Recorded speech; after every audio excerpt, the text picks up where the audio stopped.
असांजे chairman mister Khan सख़्तु मज़म्मत कई आहे। असां माई गिरण सां गॾु आहियूं। साईं मोहम्मद अली शाह सां जो कुझु बि थियो आहे उहो तमामु ग़लति थियो आहे। इहो मोहम्मद अली मलकानी उन्हनि जे साथियुनि जेका बि गुंडागर्दी कई आहे उनजी असां मज़म्मत कयूं था।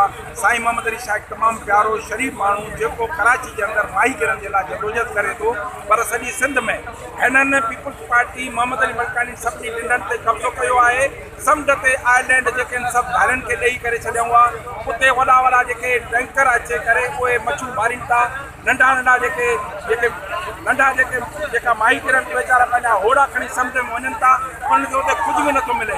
सभिनी ॾंडनि ते जो कब्ज़ो आहे। साईं जेको आहे उन्हनि ॾंडनि ते कब्ज़नि जे ख़िलाफ़ एहतिजाज करे थो, उनखे अगवा करे उन ते तशदुद कयो आहे।